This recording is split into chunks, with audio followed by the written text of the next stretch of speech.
Hello all, first time మన ఛానల్ని visit చేశారా? అయితే సబ్స్క్రైబ్ చేసుకోవడం మర్చిపోకండి. ఈరోజు అయితే కుకింగ్ వీడియో చేశాను.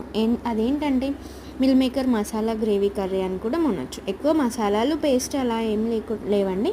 నార్మల్గా గ్రేవీ కర్రీ అని కూడా చెప్పొచ్చు. ఇంకా ముందుగా టమాటోస్ జీడిపప్పు పేస్ట్ అయితే చేసి పెట్టుకోవాలి. ఇంకా మిల్ మేకర్స్ని ఉడకబెట్టుకొని స్క్వీజ్ చేసుకోవాలి వాటర్ లేకుండా. ఇంకా కడాయి పెట్టుకొని దాంట్లోనే కొంచెం ఆయిల్ స్టవ్ ఆన్ అయితే చేసుకోవాలి, మర్చిపోకండి.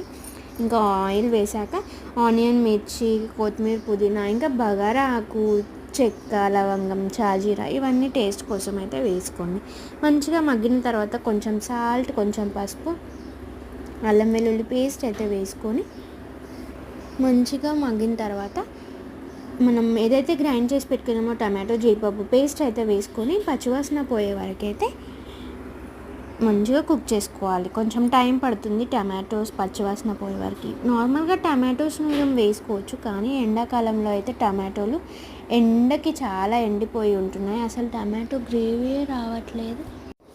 అందుకే ఇలా పేస్ట్ అయితే చేశాను. మంచిగా పచ్చివాసన పోయిన తర్వాత మనం ఇంట్లోనే ప్రిపేర్ చేసి పెట్టుకున్న కారం, ఎండు ధనియాల పొడి, పచ్చి ధనియాల పొడి ఇవైతే ఏ కర్రీలో అయినా మేము వేసుకుంటాము.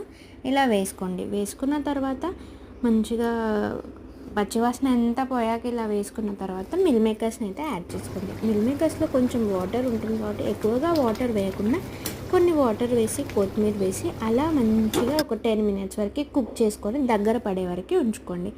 ఈ మాదిరిగా వచ్చిన తర్వాత చపాతీలోనికి సర్వ్ చేసుకుంటే చాలా చాలా టేస్టీగా ఉంటుంది.